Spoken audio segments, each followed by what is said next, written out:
connecting to the internet. Internet. Networking software. World Wide Web thing on a computer today. Computer. NetSurfer Pro. Breaking news alert, we just received word that there is a new Zutomayo music video, and it completely changes how we would have approached the tier list. Yes, we finally have proper art that we could have used in the tier list. Yeah, it's a character select screen for like a fighting game. Also, the new Nira is a reality warper capable of pausing time. But for some reason is still pretty bad at fighting. Yeah, loses to Stay Foolish Nira. So we also have some extra confirmation that Stay Foolish Nira deserves her spot in strong tier. Yes, but we do evidently need to remake the entire music video, or the entire tier list, with the new art. And also we can actually include all the Guardians now. Yeah. And all of the Goblin guy, who I don't think is a Guardian. The Goblin guy. Yeah, there was one of them who just had the Goblin guy. I think it was the guy... It wasn't the guy from the one where she has Arrow and Heart. Oh, you mean the guy that's like, hey, it's me. I'm Goblin Stinkynose. Yeah. I've crawled out from the caves of Gunbuild. And I'm here to deliver you a letter. Yeah. The letter is written in shit. You know, like, obviously there's a lot of cool... bugs in it. There's a lot of cool references to video games in a lot of Zutomaya's videos, and I really love the music video that's just, like, 40 minutes of Nira playing, like, Elder Scrolls, like, the first one, Arena, you know, and it's like, you know, the little goblin is like, hello, it's me, the little goblin. Bring me 10 quills from a porcupine. Nira looks down at Unaguri. Fear wells in her eyes as she realizes what she must do and runs out. She will not be coerced to stealing Unaguri's quills. But then as she runs out, like, the ground is coming out from under her. It's really symbolic of something, but because of the language difference, we're not really sure what. Right. Favorite music video. It's a great video. Yeah, the new one. The new one. It has a reference to Electronicos Fantastico, which is sort of a rabbit hole that we've went down recently. Yes. Of the people who play the tape reel in Zutomayo actually have their own bands. Yes, and I had known, like, the rabbit hole goes deeper because I had known about a factor of them. I had known about the, like, Neo Tokyo like CRT guitars that they had made. I think Neo Tokyo is what they're called. But like, or like the barcode scan music they had done. Mm-hmm. But like, I had no idea that was directly related to the tape reel players in Zutomayo. Very good, very epic. Very PogChamp. Yes. So as you might have guessed, based on the title and the fact that we're talking about nothing, which we've never done for an intro before, actually. We've always been really on topic before. Yeah, we've always been very on top of it. Straight into the point. But this time we're going a little loosey-goosey, because it's a Talksurfer episode. That's right, welcome to Talksurfer Show, a whirlwind ride through whatever we want. I am your host this week, Galen, and joining me as the co-host, Matt. Yeah, so obviously we just finished up a pretty big project, so we just kind of wanted to, you know, talk about some random stuff. Mm-hmm. Yeah, that's also why we took a bit of a break. We released that bonus video this time, but now, of course, we are back into the episode schedule.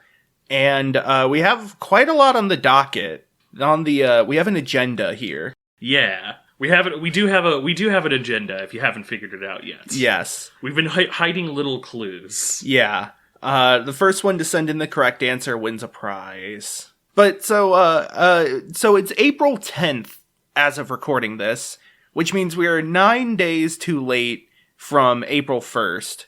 But I really wanted to talk about April Fool's jokes as the first thing. Yes. So, April Fool's is fun and all, but I feel like I've seen a lot of people just worn out by it in the past few years.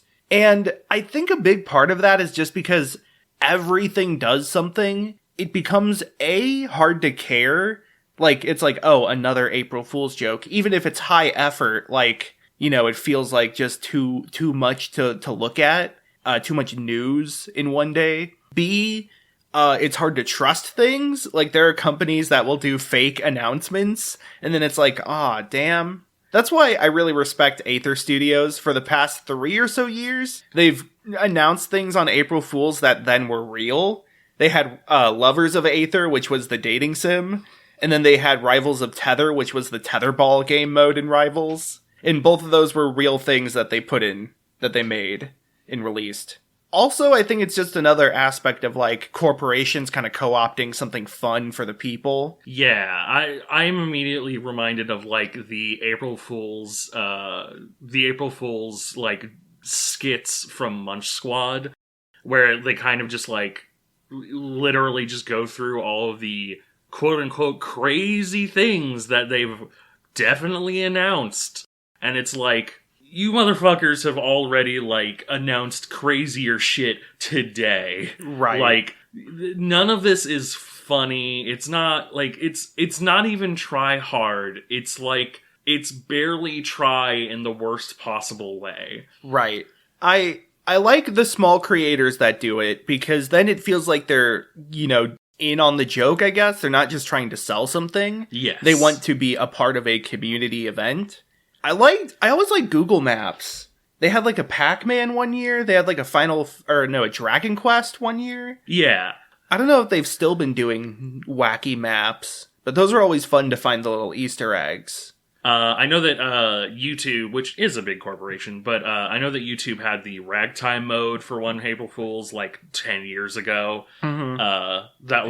I honestly did quite enjoy. That was kind of fun. I feel like the big thing, though, is obviously Reddit. Like, say what you will about Reddit, but they have had some pretty good April Fool's jokes in that they're like social experiments that are really weird. Yes. There was the one of orange, red, and blue where there were like 2 teams, and it was just a matter of being on different teams. There was the button.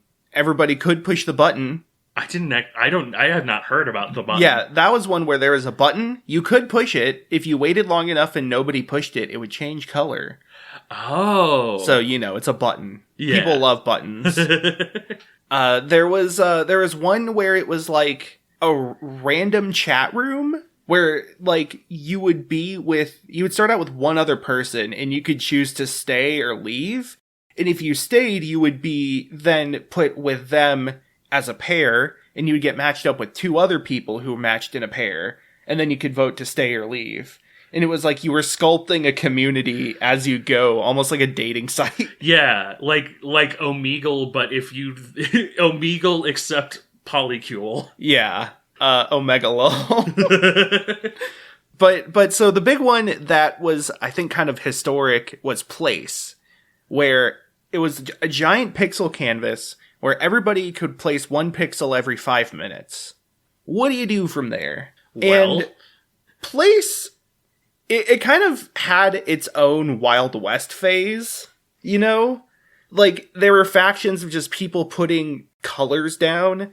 There was, like, the green lattice. There was, like, just, like, stuff like that where it wasn't really pixel art. It was art in a sense, but it wasn't, like, sprite work. yeah. And then, you know, there were other communities that made their stake. Obviously, there was Osu was a big one. There was the you know, various stuff in the corners and all that. And then eventually, you know, different communities placed different little bits here and there. Different, like, characters and stuff. Yeah. One of the big things that a lot of communities like to do that, this is kind of more of an outside observer. Like, I've seen the after effects of it, and I've seen it as it was going, but I have not participated in Place last time it happened, or this time. But one of the, like, seeming hallmarks of, like, really strong community is the ability to do a pretty sizable pixel art. Like, there's a number of small pixel arts, like, in Place 2022, oh my god. In Place 2022, there were multiples that were like little delta runes I had seen here and there.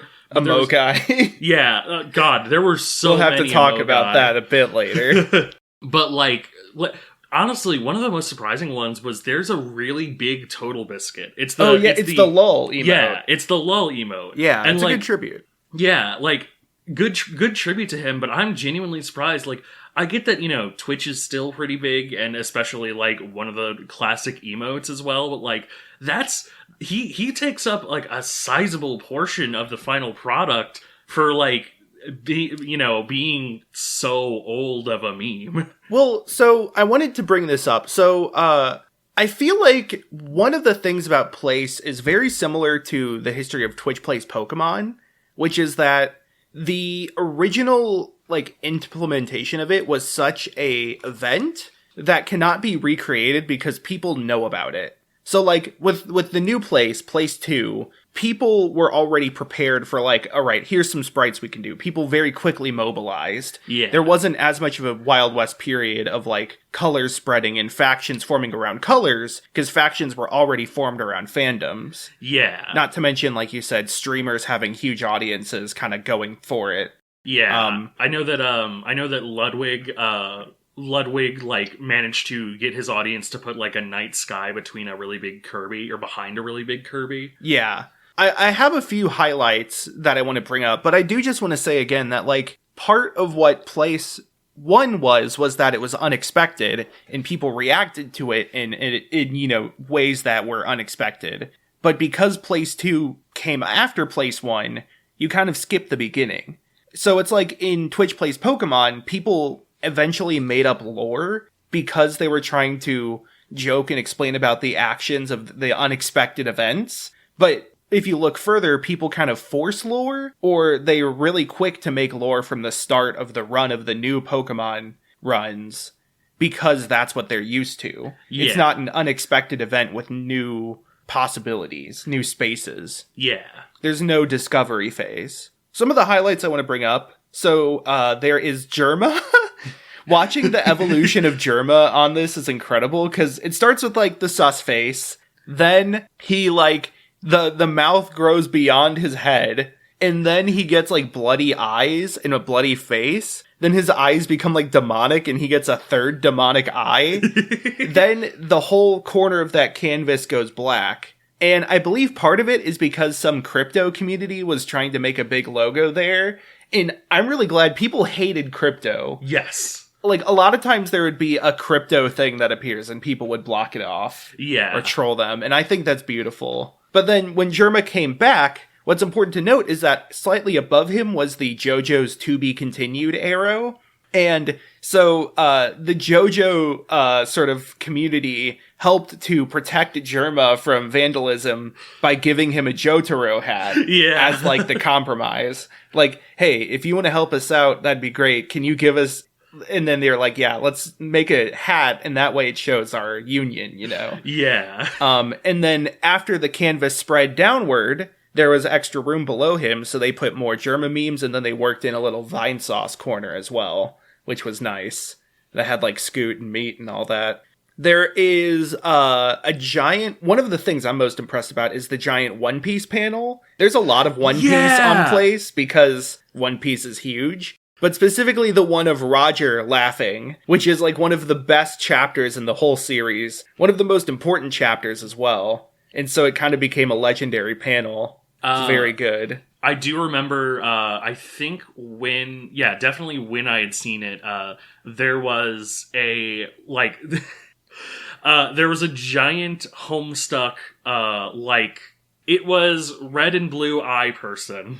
Terezi? No. Fucking Solux. Solux, yeah. It was Solux, like, going sicko mode, but with, like, massive, like, black and red and blue pixels streaming out. Mm-hmm. And then above it was the Mr. Incredible Uncanny face. Oh, yeah.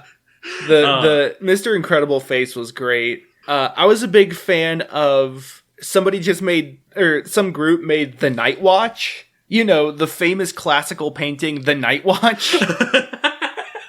There were a few of those. There was like a French flag in the bottom left, and I think it had, I'm trying to remember, I know it had Tobey Maguire in it. Like Spider-Man Tobey. I think him delivering pizza. And it also had the lo-fi anime girl. Nice. The top left had the RuneScape attempting to reconnect to server. Yes, of course. Because that was also part of 2017 Place. And in 2017 Place, there was a Windows 95 taskbar. And so this time there is a Windows 2000 taskbar because it's 5 years later. And of course, Osu came back with a big Osu circle, now modernized with the current version of the Osu logo. Nice. And they had a spot on the taskbar again, because they were kind of a legendary figure in the first run. And then the Amogus invasion. Yeah. The fun thing about Amogus is because it's so easy to draw it with pixels, you only need, like, I want to say a 4x5 area. I think you can do it in a 4x3 area, even. Ooh, yeah. Technically. But so, because of that, it's really easy to solo in Amogus, or duo in Amogus. 2 imposters on the team. Yeah. And so people were putting that everywhere. I saw a picture of, like, the Newgrounds tank, but everything was Amogus. Yeah. There's, like, every bit of white was a white Amogus, every black was a black Amogus. It was incredible and painful and scary. It is so incredibly fun. Because it is so incredibly fun as well, because, like, if you look back at the 2017 place, there are a number of memes there that, like, just aren't memes anymore. Mm-hmm. To the point where I definitely remember looking them up at the time, and I cannot tell you what any of those memes were, because that's how fucking irrelevant they were. So, like, yeah, will Amogus still be a thing in, 2027 when they do this a third time? I mean, there might be people doing another Amogus invasion. Yeah. It's great because it's the imposter.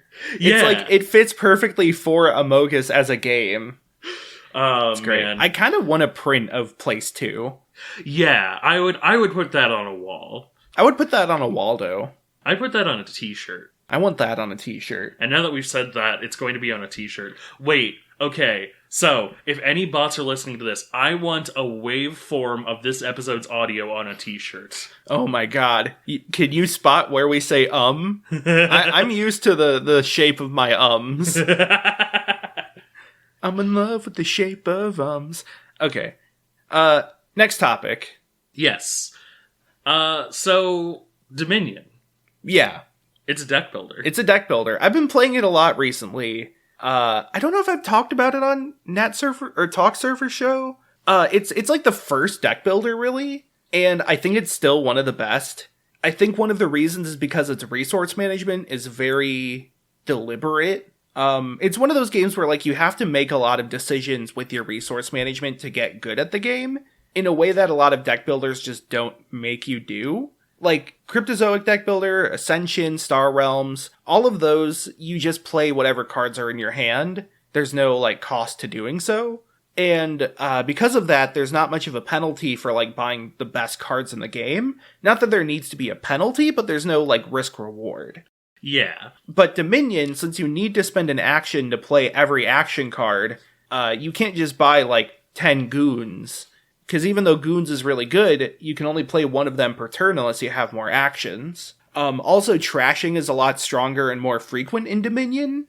In trashing, it's like removing a card from your deck permanently, which is always a strong effect in most deck builders. But in Dominion, it's very important, obviously. But then in, like, a lot of deck builders, they give you victory points for every card you have. Like, every card you buy, not just the big point cards. And I feel like that also leads to just having these huge bloated decks of cantrips that are just draw one card. Yeah. Because, like, it's free points. It doesn't take up space, really. And I just don't enjoy that as much as a thing. Obviously, people do because people buy those games. Yeah. And I can't deny it's fun to play a lot of cards. But I think for me, like, when I'm going into a game looking for a strategic experience, I like Dominion more as sort of one where I have to be very careful. Yeah. So, like, I have more limited experience with deck builders, but I have played a fair share. And there's always sort of a point... Okay, so, like, I will use as a base example here the DC deck builder. One of my friends has basically every expansion for the DC deck builder. Not literally, but pretty much every one that matters. And, that's sort of his game. So I have played it quite a bit. And I enjoy it to some extent. It is a fun game. However, my big problem with it is that there is always a point where somebody pops off and there is nothing you can do. Mm-hmm. Because, like, somebody gets the really good card that, like, just sort of makes everything just work perfectly. And so, like, it's not really a contest anymore, but you still have half of an entire game to play. Yeah. And, like, it's not always just one person. Sometimes it's two people. But it's never everyone if you're doing a 4 or 5 player game. Like, even if you are down to 3 players, you might have 2 who are, like, doing really good. You are always going to have one person who is left by the wayside. And so, like, it's this vicious cycle whereby you get the big card that does the really good effect that you then draw on your next turn, and get the bigger card that gives you a bigger effect, etc., etc., etc. Big old snowball. Yeah. My favorite deck builders are the ones that have some kind of means of curtailing this. So, for example, Tyrants of the Underdark has a board aspect. Whereby you can do really well on the deck builder aspect, but you still have to make moves on the board, so a clever player can ultimately, like, you know, circumvent you playing solitaire for a hot minute. Now, it does kind of feed into itself, so I'm not saying this is, like, a perfect thing, and honestly, I like Tyrants. It's better than DC, in my opinion. I like it more than Clank. That's fair. I would not say it's, like, my favorite deck builder. Yeah. But I do enjoy it because a lot of my friends enjoy it as well. Yeah. And so, like, being kind of more of a noob, I have played Dominion a good couple of times, and there is something so, how would I describe it? It's like going back to D&D, like, 1E, 2E, for me, where, like, there's a little bit more kind of weird esotericness to someone who's, like, definitely more played the, like, streamlined stuff. But that slight clunky factor works really well because it's a game that's been refined for fucking decades. Yeah. And so, like, the designer Donald X. Vaccarino still makes expansions, and they're still good. Yeah. Like, it is still so fun and so, like, intensely interesting to play. Mm-hmm. Also, shoutouts to the time I made a shitty kingdom for the Dominion Championships, and they went with it. I remember that. I remember you showing me that video where, like, both people were just like, oh god, do we have to do this one? My goal was to make Talisman a good card, and it worked. Yeah. Big fan of Dominion, which brings me to my next point, Slay the Spire. Yes. Slay the Spire is great because I don't want to say because it's like Dominion, but it takes a lot of cues off what Dominion does well that I think a lot of tabletop designers have kind of ignored, aka action economy.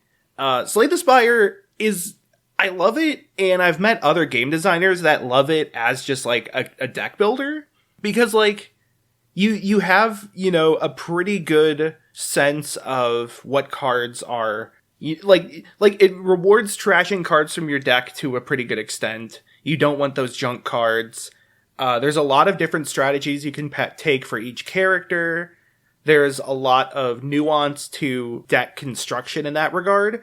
And then, of course, there's action economy that really gives the game depth for, like, you know, you can play your slam that does 8 damage and adds 2 vulnerable, which is great because it gives you a lot more damage in the future, but that takes 2 energy, so you'll only play 1 more card, you know. What will you do from now on? And I really love those decisions.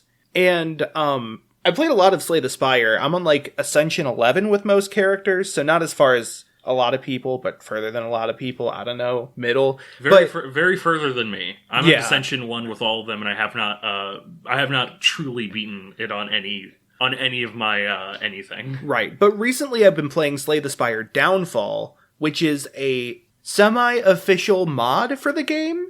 It's one of those mods that has its own Steam page, and it's really neat. So it adds a new character called, like, the Hermit, which is okay. They're kind of a little overpowered, I think. They have a lot of good spread damage.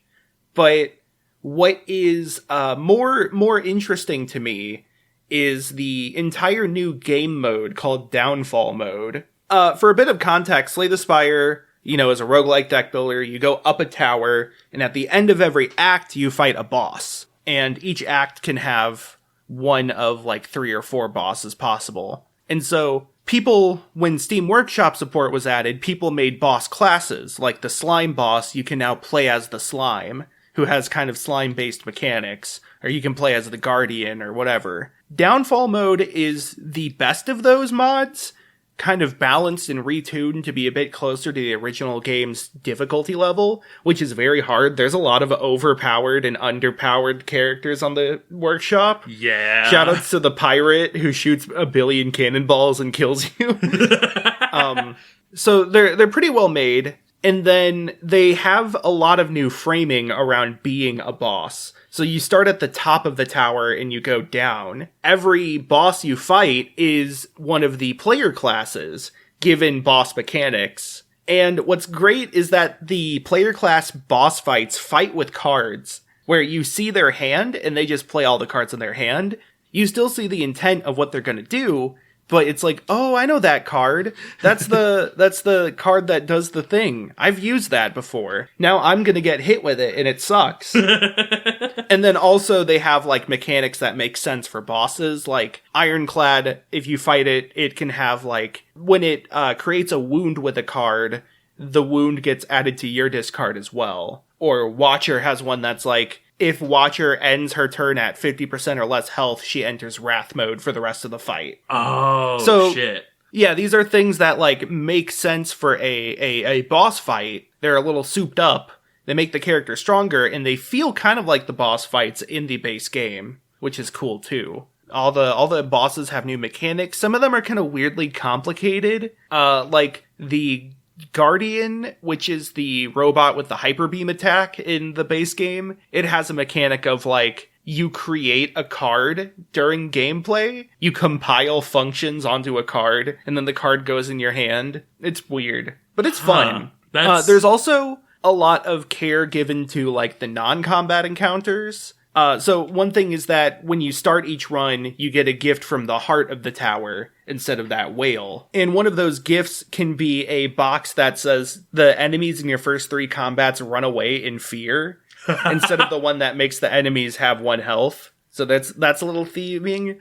Most NPC non-combats that have a choice, you can fight the NPC as an enemy to get all choices. So like the Jaxed guy, the drug dealer, who gives you 3 possible options. You can fight him, and if you beat him, you get all 3 options. That is so intensely interesting, because I mean, the base game has occasional choices like that, where you can kick the little goblin guy to the curb instead of giving him gold, but then but then you feel guilty, which is great. Mm-hmm. But like, yeah, actually being able to see a lot of those little characters as like an enemy you can fight is super interesting. Yeah, there are enemy encounters that have special things depending on what character you are. So, for example, the gremlin, like, leader, which is an elite in Act 2, if you're playing the gremlin fight, you can surrender one of your gremlins to the gremlin gang leader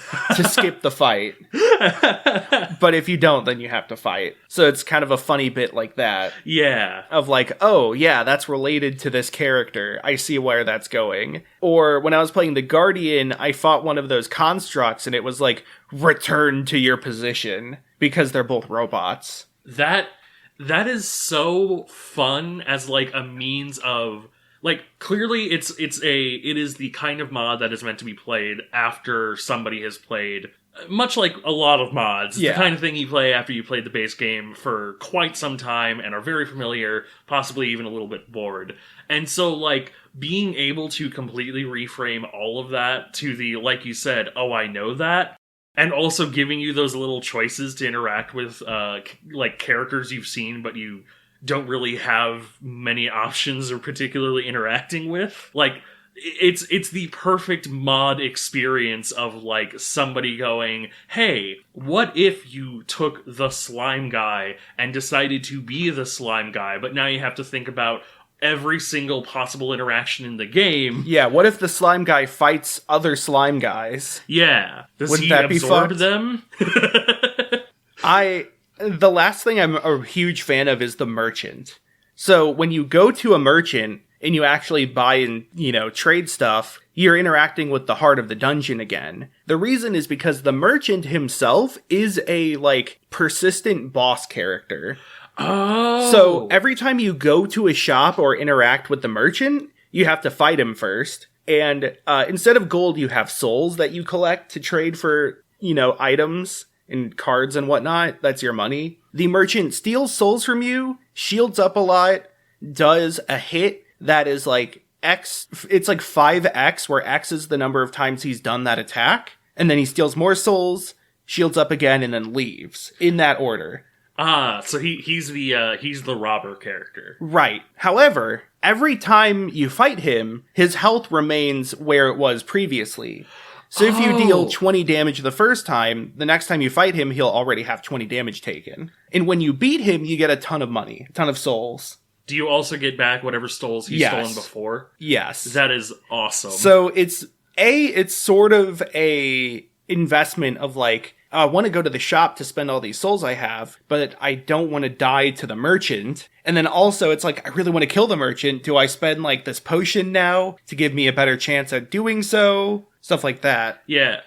Shoutouts, by the way, to the base game as well for making me actually use potions, actually use consumables. Yeah, it's kind of a great mod. Highly recommend it to people who've played a pretty good amount of Slay the Spire base game. Again, it's really clever in how it reinterprets the game. Hey, speaking of reinterpreting things, that doesn't actually flow into this. I have something really quick I want to bring up. Okay. It has to do with Daniel Mullins. Speaking of card games, there we go. Yeah. Yeah, just slice that part and put it into the beginning of this. Sure. I won't. But, so, speaking of card games, Daniel Mullins, creator of Inscription and The Hex and various other games, put out a little game a couple of days ago. It's basically a Tamagotchi game, where it's a free trial of a Tamagotchi game. That's the crux of it. And if you quit the game, the guy will die. It's a fun little game. It's a fun little concept. It's really fun. It's very Daniel Mullins as well. Mm-hmm. There's multiple ways to kill it, including, of course, the Daniel Mullins classic of crash the game by putting in an arbitrary amount of items. But here's the reason I bring it up. But it has possible ARG-esque connections to spoiler things for Inscription. I'm not going to bring them up. So, in Inscription, there is a character who can interact with the outside world. That's all I'm going to say. But there's two characters, and when this game went up, a good number of accounts on itch.io that were only made a couple of days ago made little comments. Clearly, author-created or, author-friend-created accounts. One of them is a character from Inscription, and they mention that this was something that the, creator of Inscription, quote-unquote, used to play. Now, why do I bring this up? Well, they mentioned that the creator got to a specific level in the, fighting portion, little dungeon crawler portion of the game. Specifically level 672, I believe. Now, I have not played this game, and I don't think I'm going to spend the time to, try and grind it, but I have a feeling that if you get to that specific level and then lose, I get the feeling you might get some kind of secret. There might be some little ARG nugget that we get. I could be wrong. I could be completely correct. All I know is, if it comes out later, that I was 100% correct, I called it. That's 6 more than 666, by the way. That's pretty fun. It's very, very fun. Mm-hmm. 666, of course, if you set a certain variable in Inscription to 666, it crashes the game, which is also fun. The Witness famously has 664 puzzles. Where are the other two, damn it? Exactly. That's a fun fact. Speaking of puzzles... Nope, never mind. Speaking of clowns, there we go. That fits. That yes. tracks. Speaking of zombies, that also tracks? Yes. So Bigtop Burger. Mm-hmm. Bigtop Burger put out a new episode. Bigtop Burger is a regular series by Worthikids, an internet creator. Ian Worthington being his real name, of course. Worthikids being his online handle. And it's a really fun series. He's a really good creator. Yeah. He has a very noticeable style of, like, kind of sketchy faces on, like, tiny bodies. Almost like a chibi style. Yeah. You know? But, like, not quite chibi in the traditional sense. It's more of like if Charles Schultz did Blender animation. Because the other thing is that Worthikids uses 3D animation, but using some clever bits of shading and staging and stuff like that, he makes it look very 2D. Yeah. He's also famous for recreating the Rankin Bass style. Yes. Oh my god. If you don't look up any other video, look up Dried Up Old Bones, I think. That's like one of my favorites, and it is that Captain Yajima. Yeah. Look up Captain Yajima. It is so good. Yeah, so Bigtop Burger is his sort of running web series about a food truck. Yes. That makes burgers? Kind of. I mean, they do make burgers, but also they have a theme, which is that all the workers are put on clown makeup. And they have a rivalry with Zomburger, which puts on zombie makeup. And their specific theme is that all their burgers are terrible. Yeah. Just the worst possible. Yeah, it's a bit. It's Instagrammable. What I love, so the owner and operator and manager of Bigtop Burger is Steve, the clown, played by Worthikids himself. Yes. And Steve is weird. He got into a fight with a deer. Yes, he got into an anime fight with a deer. Yeah. He may be an it. That's my favorite, like, running theory is that he's a Pennywise. Yes. But he just makes burgers for people. It's so good. Also, God, the voice cast of the entire series is so incredible. Oh, Chris yeah. Fleming is the head of Zomburger, Caesar. Sun Wong, Pro ZD, if you know him by that name, by that handle rather, is the voice of one of the Zomburgers, and he pronounces Caesar name as Cesare, which is so fresh. Fucking, who's the guy that plays, is it Tim or Guy from, I just know them from Till Death Do Us Blart. Oh my god, yeah! I think it's Guy. Guy, yeah. Oh wait, no, Governor Tim speaking. It's Tim. Yeah. Plays one of the people in Bigtop Burger itself. Oh, it's so good. Also, the music is great. The theme songs written and composed by Worthikids. I do want to bring up that the clown versus zombie thing has happened multiple times in his sort of videography. Because there was also Wire Blood, or Wire, which was a sort of short music video story about how some zombies kidnapped a little clown baby, and the clown parents have to go back to rescue it. And that one's a great one, because it's very self-contained world building that has its own mechanics, and you can see how it works through the video. It is such a good standalone video that also opens the possibility for more videos in that universe, which is very fun. Bigtop Burger though is very funny, very good series. Season 2 just started, and it really is pushing the rivalry of Caesar and Steve more. I love Steve just being very weak. Yeah. Somehow. Another thing I love though is that Bigtop Burger has a Japanese fan dub, and they do a very good job at it from what I can tell. But what I love is that Worthikids hired those voice actors to do Captain Yajima.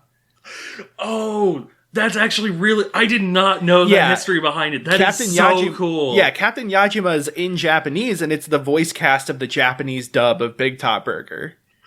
That is so cool. Yeah. Man, Shout out to Ian Worthington. Yeah, you might have seen his video of the Pepe Sylvia scene from It's Always Sunny. I feel like that's his most famous video. Yeah, that's the like one that went viral to him. But all of his videos are great. Yes. His use of like I don't know, just expressions and facial movements is fantastic. Yes. His sense of comedy is really fun. He has, like, pitch-perfect timing. Mm-hmm. Yeah. Big Wreck. Big Wreck. Big Wreck Burger. I do want to talk about the flavor of the month, which may be the flavor of the year. Of course. Of course, we have a new award, Flavor of the Year. This one goes to Stroopwafel. No, Elden Ring. I mean, had to talk about Elden Ring. I mean, yeah. It's going to be its own episode, almost certainly. Almost positively. I want to say one thing, which is that I have a huge hot take on Elden Ring. Ooh. I don't actually know if it's a hot take. People might have already had this. Elden Ring is not an open world game.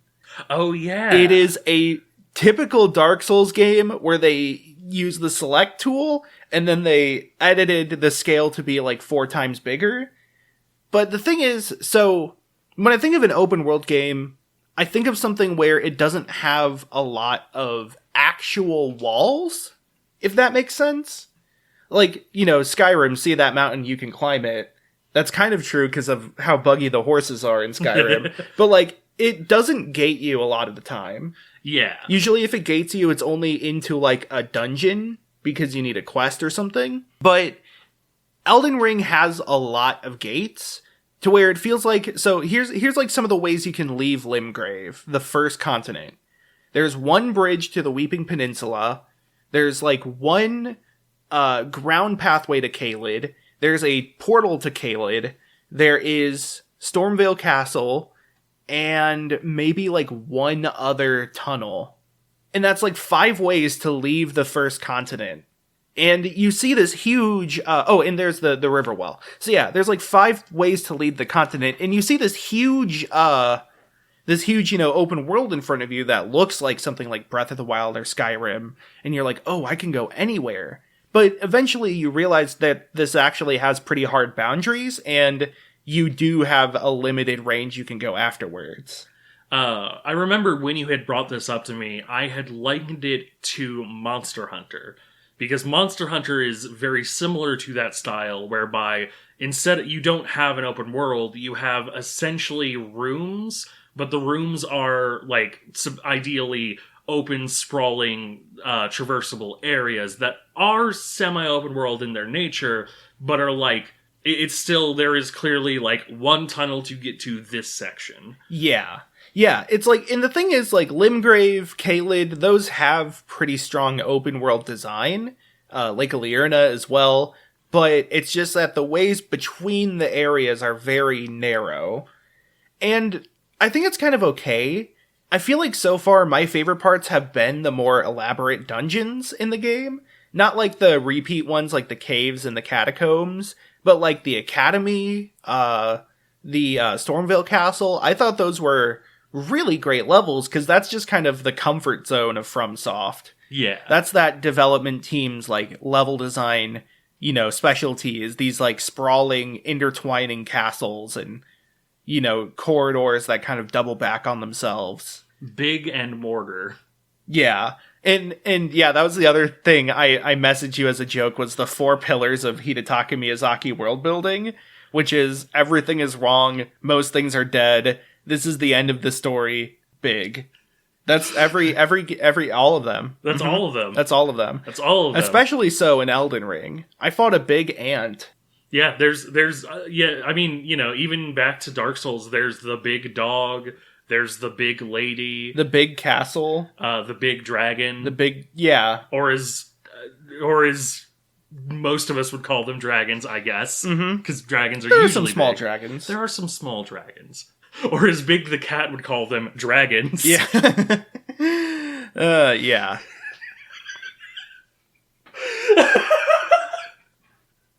Big the Cat be like, I sure do love regular top burger. Big the Cat be like, my favorite Tom Hanks movie is...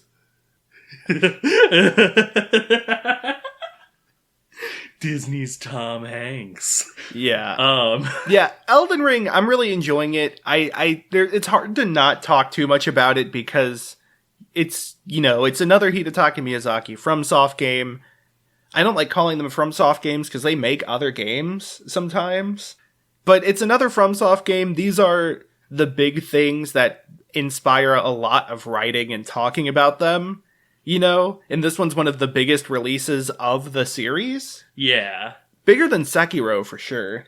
Yeah. Tangentially related, shout-outs to Noah Caldwell-Gervais for putting out his Dark Souls trilogy video. He made a really good point, which is essentially that while they do not have difficulty settings, the games as a whole, there are definitely ways to play the games that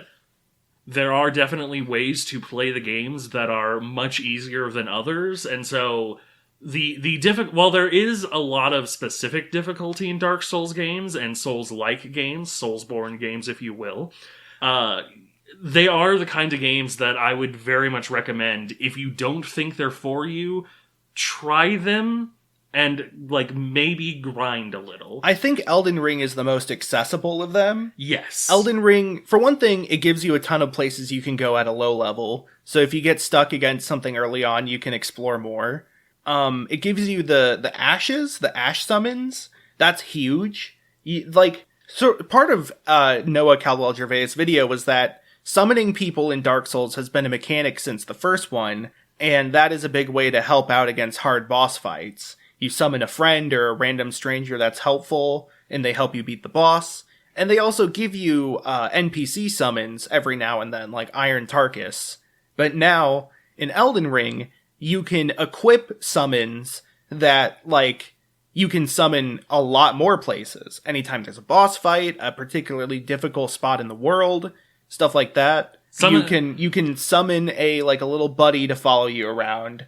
And they're very good. They draw aggro, they do damage, and it's kind of cool that they are more of a conscious choice. You can specifically choose ones that draw more aggro or deal more stagger and stuff like that. So it's kind of like the other games allow you to summon, but you can be kind of a summoner in Elden Ring. Yes. I think you can only summon one ash at a time, but there are multiple ashes that summon multiple units per se. I think so. Here's my Souls game difficulty take. I think the games do need better accessibility, but accessibility is not the same as an easy mode all the time. Yes, there are things like one of the big things is just a lot of the mechanics of the game are very obscure, and now that I played it, I could be like, oh, magic helps me out a lot because it's ranged. That means it's less dangerous. I know that helps out. It helps out to have ashes. I could be like, oh, maybe this strat because it gives you better poise, or this build is better, or this is a great grinding spot. But those are all emergent tactics and decisions that are not necessarily codified as a formal difficulty scale. And for one thing, there's a lot of the toxic fan base that hates you if you do these anyways. Yeah. So it's not even with the tools available to make it easier, they still don't like you. So they're never gonna like you, and that's sad. Yeah, they're sad. If there is at least one thing you should take away from this, it's that it's okay to do whatever because you can't play by their game. Yeah, if you should interact with some of the fan base if you like the lore, if you like.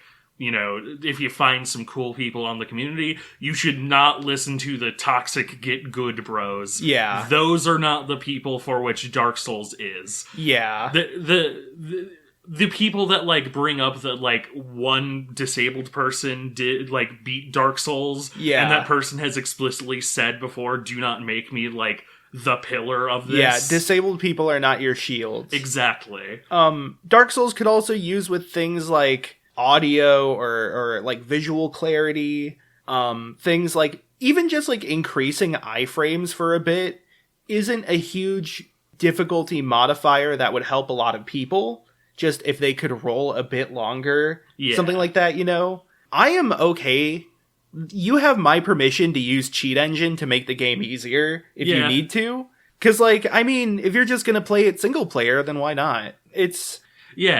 I think it's something where the game does provide some chances for you to do easier. I don't know if grinding is necessarily an acceptable easy mode. Yeah. The thing is, like, grinding traditionally in RPGs has been the way to make it easier. Like, you could fight the boss that's really hard and takes a lot of strategy, or you could grind for an hour and not have to think as hard. But grinding is also, like, it's like saying, oh, you don't like this game? Do more work, and then you'll like this game. Well, grinding is a type of game. It would be like if you're playing an RPG and you love RPGs, but then it said, you want to skip this boss? Do a platformer instead. But you hate platformers. Yeah. It is a flavor of game that some people like, but not everyone does. And using it as a difficulty option misses the point. Yeah. I think that it's like Mountain Dew only having Diet Mountain Dew and not Diet Mountain Dew Voltage or Diet Mountain Dew Major Melon or Diet Mountain Dew Spark. For God's sake, make diet flavor Mountain Dews and make them more available. Make them last longer. There's still Major Melon on shelves, but no Diet Major Melon. I don't even have specific skin in this race. I hate diet soda, but damn it, I have too many friends with diabetes. Yeah, one is too many, honestly. Okay, well, I have like 3. No, I'm just saying even one is too many. I'm saying that it would be nice if diabetes had a cure. That's okay. That's fair. I don't wish diabetes on my worst enemy. That's... Except diabetes. If diabetes had diabetes, that would be pretty epic. I wouldn't wish that on my worst enemy, unless we're talking about my enemy, Gwyneth Paltrow. Fuck you, Gwyneth Paltrow. But no, yeah. You have my permission to cheat at Elden Ring. I do recommend trying it for a bit, just to see if it's too hard, and if it is too hard, that's fine. The point of it is to overcome adversity, and if you're overcoming adversity in your own way, then that still counts. Yeah. I think part of what can mitigate Soulsborne stuff is, like, essentially finding certain builds, and not even like, oh, just find the build that works for you. Like, there are just certain builds that are a little bit easier. Mm-hmm. Pyromancer in Dark Souls 1. But, like, the fact that you kind of need to find that, like, outside the game if you're looking for that sort of easy mode does make the game kind of a little bit inherently less accessible. Yeah. They're easy modes, but they're not formal easy modes. Yeah. They're not codified. There's no NPC that's like, hey, if pyromancy is actually a little bit easier than being, a faith caster or whatever. And so, yeah, that's accessibility in video games is like a massive whole other topic, and Dark Souls and Souls-like games and Elden Ring are not like the only topic within it. Right. But if you don't think it's for you, it would still be a great recommendation to like try them out, because there are ways to make them a lot easier. And who knows, you might, like, if you ignore the toxic bros and you just find the stuff that works for you, you might actually find that you really enjoy the games. Yeah, my biggest advice is just to play the game patiently. It's not a hack and slash, it's a strategy game. Yeah.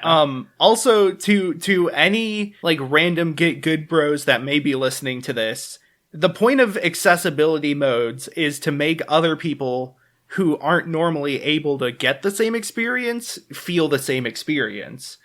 It's not that because they are disabled in some way, they want to beat the game without having to try it all. Yeah. They just already have to try much harder, and they would like to try the same amount that you do. Yeah. It's... I just hate it when, like, people are like, oh, you just want an easy mode because you're a game journalist and you don't want to have to play the game. God, it's... It was also really funny seeing the responses to Noah Caldwell-Gervais' video, and one of them's like, you sound like a game journalist and have the games journalist voice, but you actually played the game pretty well. And I was like, what do you think he is? Like, game journalist is apparently just somebody who doesn't even journal but plays games bad.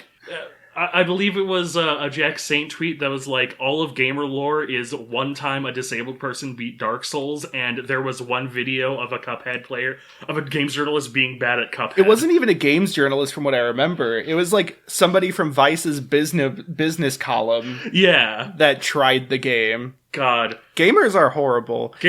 Capital G gamers. You can always count on them. Let's talk about something better, Fall Out Boy. Fall Out Boy. Okay, so this is just a quick thing. We might do a Fall Out Boy episode in the future, but I just wanted to say, so I've been listening to their discography. I have kind of the big brain take on this. I know I've talked a lot about my takes, really hyped up my takes this episode, but here's the thing. So for one thing, I didn't listen to a lot of Take Me to Your Grave, or Take This to Your Grave when I was younger. That's their first album. I mainly listened to Erdtree and Infinity on High. I kind of don't like Take This to Your Grave. I think it's kind of weak, especially looking at the rest of their discography. A lot of it sounds like Less Than Jake demos without the horns. Damn. Which is like, sure, I like Less Than Jake, but it's not what I go to Fall Out Boy for. It's very like emo punk, obviously. I think their best album is still Infinity on High. And I think the reason I love it so much is because every song is a little different. They have a huge range. And it's not like they do different like song composition or, key signature or time signatures. Pretty much every song is in 4/4 and it goes verse, chorus, bridge, chorus. But I feel like what they do with those is really diverse throughout the album between instrumentation. Like they have heavy distortion in This Ain't a Scene. They have a lot more piano throughout the album. Got a shout out to Golden, which is this weirdly like depressing monologue song, almost like a villain song. And also Afterlife of the Party, which opens like a newsreel opening. I've never listened to this album, so they have a screamo song with what my mom called throw up screaming. It was always elusive because my mom never let us listen to it because she hated listening to it. But then, like, I listen to it now and I'm like, this really isn't the best song on the album. I don't even know if it's in the top 5 or 10 songs on the album. Your mom was just saving you from having bad taste. I specifically recommend, though, listening to Bang the Doldrums, which has this incredible bridge in terms of, like, the way it moves from tone and key and the way it uses key changes. That just... It's really interesting, especially from what is essentially a pretty mainstream band. I like to think of Fall Out Boy in 3 eras. There's the emo punk era, which is their first 2 albums, Take This to Your Grave and Erdtree. There's the experimental ballad era, which is Infinity and Folie à Deux. And Folie à Deux is great. I think this first like half of the album's kind of weak though. The last half though, $20 Nosebleed. Amazing song. Yes. Tiffany Blues is also a great song. I like 27. Just that run of songs at the very end is very good. Save Rock and Roll has some songs I like a lot, and I like the concept album aspect of it. Save Rock and Roll has like an album-length music video. A music movie. Shit. We should watch it sometime. It's pretty good. Watch it, yeah. But I think I was listening to their other 2 recent albums, American Beauty, American Psycho, and...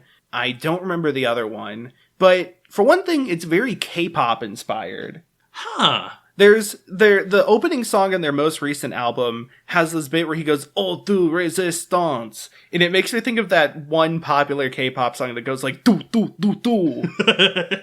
And like they dress up like Spartans and do that. They go, "Do, do, do, do," with the spears in their hands. But like, it's very heavy on like compressed and distorted vocals. In sort of that, like, I don't know, very bad speaker filter. Patrick Stump yells a lot on the recent albums, but I feel like every song kind of has the same mood and energy, which really makes it kind of repetitive listening to it. There's like one song on each of those albums that I actually like, as being Favorite Record and Last of the Real Ones, but a lot of it I just think is just kind of samey. Which is the same problem I have with Take This to Your Grave, is that on that one, a lot of them kind of fit the same moods and have the same, rhythms and melodies and keys. And then in their recent stuff, it's done the same thing, just in a more pop style instead of emo punk. And I want to compare it to Panic, especially Panic at the Disco. Brendan Urie, of course, sort of a longtime collaborator with Fall Out Boy. He appeared on $20 Nosebleed. But Death of a Bachelor, I think, is actually a fantastic album, even though it's the same sort of style / subgenre as Fall Out Boy's later works. Because Death of a Bachelor, for one thing, Brendan Urie still tries to do his, like, kind of musical vocals, his more, I don't know what the word is, like resonant vocals that he does, more singy, I guess. He doesn't yell a whole lot. But also, he does a pretty good job at, like, mixing up the moods of each song. You've got, like, Death of a Bachelor is a lot slower. There's LA Devotee, which is, like, drum and bass almost. That's the one that also... that doesn't have high hopes. It has some other ones that I know I had listened to a lot, but it has, like, a lot of sampling as well, which I thought was really interesting. Almost, like, Kanye-inspired. Huh. All right. Top Anyways, and bottom Fall Out Boy albums. Yeah, so top, Infinity on High. Next is Erdtree, which was their big breakout success. Fully Ado, Save Rock and Roll, Take This to Your Grave, the most recent one, and then American Beauty, American Psycho. There's the list. There's the list. I think the only controversial take there is having Take This to Your Grave so low, but as someone with no nostalgia for it, I just don't find it as compelling as their other stuff. I have no dogs in this race, but I'm interested in hearing the lists. I had like not a whole script, but I had a pretty in-depth what's the word? Like analysis of Infinity on High, because the album spooked me when I was a child. Because at the very end of the last song, there's like this robot, like Microsoft Sam voice that goes, "Now press repeat." And I was like, oh. Microsoft Sam is real. Mm-hmm. This was the same, like, week that my brother was listening to all those, like, Stairway to Heaven backwards compilations. And I was like, I was really afraid of backwards music. Yeah, that's fair. I think that's pretty much going to bring us to the end. Mm-hmm. I would like to leave us off on one more game recommendation that isn't Elden Ring, or a FromSoft game. So... this is not something that we can really do a whole Netsurfer on, but it's a game that is near and dear to my heart, and that is Deep Rock Galactic. So Deep Rock Galactic is a mining game. There's not a lot of crafting in it. Mm-hmm. The crux of it is that you are one of a number of dwarves, 4 specifically, who... Where'd the other 3 go? Well, the other 3 are either on your team or dead, depending on what fanfare you listen to. What if the engineer from Deep Rock Galactic is just imagining the other 3 dwarves? Thanks for watching. But it is a 4-player co-op game about working for the company Deep Rock Galactic, which sends you into the planet Hoxus to mine or extract eggs or what have you. There's not a lot of lore. There's like vague lore if you really want to look into it, but it's really just a really fun game. It is an excellent co-op game. It has a wonderful community as well, like wonderful community who is 100% accepting of new players. It also just... there is so much fun social interaction within it. That, like, most of this, like, 7 out of the 8 support tools are something that directly impacts your team as a whole, not just yourself. Which, obviously, that would make sense as a support tool. But, like, there's, a zip line, there's a platform creator, there's the driller, which is my favorite class, has a drill that dig a big hole, like a dwarf do. And so, like, it's a wonderful game of, like, getting through the darkness together. There's a dedicated, shout-outs button, V, where you press it and your dwarf yells out, "Rockin' Stone," or something of the similar. And, like, it is such a fun social experience and such a solid gameplay experience below it. But what makes it a little bit impossible to talk about as a full Netsurfer is that the social aspect is really key on it. Like, the game is serviceable as a single-player game, but it is specifically meant to be multiplayer, and the, like, little social aspects of it, the buying drinks at the bar, some of which do things, some of which just are fun, hanging out near the jukebox and seeing your dwarf do a funny dance, and then getting down in there and, yelling out "Rockin' Stone" or shouting when a big monster appears. Like, it is so fun, whether you have a group of 4 dwarves or you're just, on your own in a group of randos. And so, like, it is such a great experience that I can wholeheartely recommend. I think it's only like maybe $30. There is no play to win aspect. They do have a battle pass, but you don't purchase it. You just earn stuff on it. And they've said that 100% whenever it is like, whenever the season, quote unquote, is done, all of the stuff will be available to like procure through other means later without purchasing. But the like, it is a wonderful game where you pay once and you get an excellent game that you can play online for a very long time. And it has a really excellent dedicated community, and it is such a fun social experience, and I can't recommend it enough. And I can't recommend enough Patrick's Parabox, which is the new Sokoban game where the levels are also boxes you can push. That sounds really fun. It's great. I think that's going to be it then. Yeah. That's going to be it for this Talksurfer show. Yeah, I think we talked, we showed pretty well, and we did a little bit of surfing, too. A little bit. We encouraged some surfing, some web surfing, specifically. Mm-hmm. Some goblin surfing. God, the goblin's back. I've come to deliver you a gift and a quest. The quest is to open the gift. Oh, alright, I guess I'm gonna open the gift. I hope this is a new Zutomayo music video. It's ants! Oh no!